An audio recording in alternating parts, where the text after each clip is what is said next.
আমাদের অনেকেরই কিন্তু পাসপোর্ট সাইজের ছবির প্রয়োজন হয়। সেটা হতে পারে স্কুল, কলেজ অথবা বিভিন্ন প্রয়োজনীয় ক্ষেত্রে আমাদের পাসপোর্ট সাইজের ছবি খুবই প্রয়োজন পড়ে। সেজন্য আমাদের কিন্তু স্টুডিওতে চলে যেতে হয়। বাট আজকে আমরা দেখাবো আপনারা খুব সহজে আপনার হাতে থাকা স্মার্টফোন দিয়ে কিভাবে খুব দ্রুত আপনারা একটি পাসপোর্ট সাইজের ছবি তৈরি করে নিতে পারেন ঘরে বসে। তো চলুন কথা মানে আমরা সরাসরি কম্পিউটার স্ক্রিনে চলে যাই। সো এখান থেকে আমি একটা ট্যাব নিয়ে নিয়েছি, সেটা হচ্ছে আমি কম্পিউটার থেকে দেখাচ্ছি। আপনারা চাইলে আপনারা স্মার্টফোন হাতে থাকে স্মার্টফোন দিয়েও সেম প্রসেসেই করতে পারেন। সো আপনারা চলে যাবেন হচ্ছে চ্যাট জিপিটিতে। চ্যাট জিপিটি আসার পরে আমরা এই যে এখানে দেখেন আমাদের এখানে একটা ডায়লগ বক্স আছে, যেখান থেকে আমরা হচ্ছে বিভিন্ন কিছু লিখতে পারি।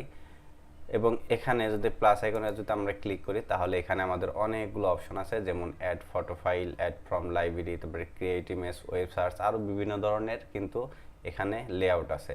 সো আমরা এখান থেকে আমরা যদি কোনো ছবি বা ফটো অ্যাড করতে চাই সেক্ষেত্রে আমরা উপরের অ্যাড ফটো অ্যান্ড ফাইলে ক্লিক করব। তারপরে হচ্ছে অ্যাড ফ্রম লাইব্রেরি, আমরা যে যে কাজগুলো করেছি সেখান থেকে দেখতে পারবো। তারপর হচ্ছে ক্রিয়েট এ ইমেজ, আমরা সাধারণত ক্রিয়েট এ ইমেজে ক্লিক করব। ক্লিক করার পরে আমাদের সামনে এরকম একটি পপ আপ শো করবে। আমরা চাইলে এখানে যে ডেমোগুলো দেখা যাচ্ছে এখান থেকে আমরা যে কোনো স্টাইলে ছবি তৈরি করে নিতে পারি, বাট আমাদের সেটা প্রয়োজন নাই। সো আমরা এখানে লিখব, আচ্ছা আমি এখানে লিখে দিয়েছি যে আমাকে একটি বাংলাদেশি পাসপোর্ট ছবি বানিয়ে দাও, মানে এতটুকু লিখছি, আর বেশি কিছু দরকার না। আপনারা চাইলে ইংলিশেও লিখতে পারেন, বাংলাতেও লিখতে পারেন, মানে যেভাবে খুশি লিখতে পারেন। তারপরে হচ্ছে আবার এই প্লাস আইকনে যদি ক্লিক করি, ক্লিক করার পরে আমরা এখান থেকে অ্যাড ফটোতে ক্লিক করব, মানে আমরা যে ছবি দিয়ে আমাদের পাসপোর্ট সাইজের ছবিটা বানাতে যাচ্ছি সেই ছবিটা এখানে অ্যাড করতে হবে। সো আমি এখান থেকে আমার একটা ছবি অ্যাড করে নিচ্ছি। ওকে, আমি এখান থেকে আমার একটা ছবি অ্যাড করে নিয়ে নিয়েছি। সো ছবিটা হচ্ছে আমি একটা টুল অথবা একটা চেয়ারের উপরে বসেছিলাম, জাস্ট ক্যামেরার দিকে যেইভাবে ফোকাস করে বসেছিলাম সেই ছবিটা আমি এখানে অ্যাড করে দিয়েছি। দেওয়ার পরে যদি আমি এখান থেকে রানে ক্লিক করে দেই তাহলে দেখতে পারবেন যে অ্যানালাইটিক্স ইমেজ এবং ক্রিয়েটিং ইমেজে লেখা আছে। সো এটা হচ্ছে আমাদের ছবিটাকে তৈরি করছে।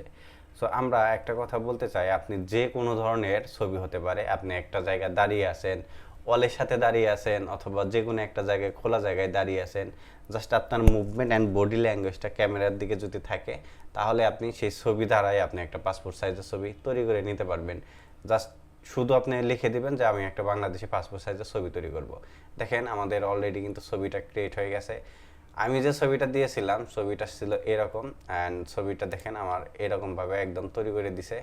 ছবিতে আমার মিষ্টি মিষ্টি একটু খুদে খুদে দাঁড়িয়ে দিছে, তারপর হচ্ছে ব্যাকগ্রাউন্ডটা হোয়াইট দিছে, যেহেতু আমি একটা মানে টি শার্ট পরে আছি, মানে একটা শার্ট পরে আছি, সেটাও আমাদের একটু ছাই টাইপের কালার। সো সব মিলে এটা কিন্তু পারফেক্ট একটা পাসপোর্ট সাইজের ছবি হয়েছে। বাট আমরা অনেক ক্ষেত্রে এখন অনেকে বলতে পারেন যে ভাই পাসপোর্ট সাইজের ছবি তো পিছনে নীল নাকি যেন একটা কালার থাকে, সে কালার তো দেয় নাই। আপনি চাইলে সেটাও করে নিতে পারবেন। আমি যদি বলি যে আমার ছবির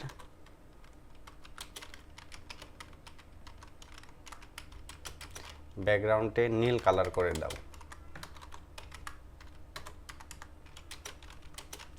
তাহলে সে সেটাই করে দেবে।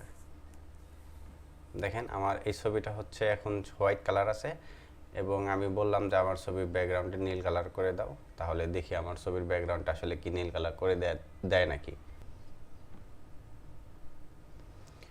দেখেন এখন অলরেডি কিন্তু আমার এই ছবিটা কিন্তু ব্যাকগ্রাউন্ডটা নীল কালার করে দিছে। এখন কিন্তু আপনাদের অনেকের যাদের মনে সন্দেহ ছিল যে আমার পাসপোর্ট সাইজের ছবিটা তো হবে নীল কালারের ব্যাকগ্রাউন্ড, অলরেডি কিন্তু আমার নীল কালারের ব্যাকগ্রাউন্ড হয়ে গেছে। আগে ছিল এইটা, এখন হয়েছে এইটা। সো দেখতে পারলেন। এখন আপনারা যদি চান এটার সাথে আপনার স্টাম্প সাইজের যে ছবিগুলো আছে সেটাও করতে পারবেন। তাহলে আমি যদি তাকে বলি আমাকে একটা পাসপোর্ট সাইজ অ্যান্ড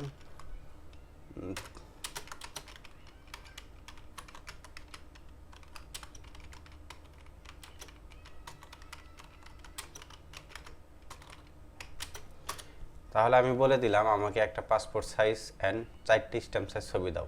এখন দেখি যে সে আসলে কিভাবে ছবিটা জেনারেট করে দেয়। কারণ আমাদের অনেকের ক্ষেত্রে দেখা যায় যে শুধু পাসপোর্ট সাইজের ছবিতে হয় না, আমাদের স্ট্যাম্প সাইজেরও ছবির প্রয়োজন হয়। সেক্ষেত্রে দেখি আমরা এআই দ্বারা কিভাবে সে ছবিটা জেনারেট করে নিতে পারি।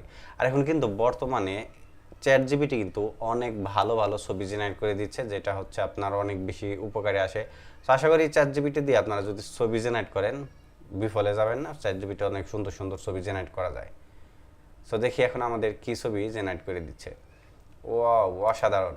এখন দেখেন এই ছবিটা কিন্তু আমাদের একটা পাসপোর্ট সাইজ ছবি তৈরি করে দিছে, অ্যান্ড এই পাশে দেখেন আমাদের 4টা হচ্ছে স্ট্যাম্প সাইজ ছবি তৈরি করে দিছে। এখন আপনি যদি চান যে এই ছবিটা নিয়ে আপনার ফোনে ডাউনলোড করে আপনি শুধু জাস্ট কম্পিউটারের দোকানে গিয়ে বলবেন যে এই ছবিটাকে আমাকে প্রিন্ট আউট করে দেন, সে কিন্তু খুব সহজেই ছবিটাকে প্রিন্ট আউট করে দেবে। আশা করি বুঝতে পারছেন।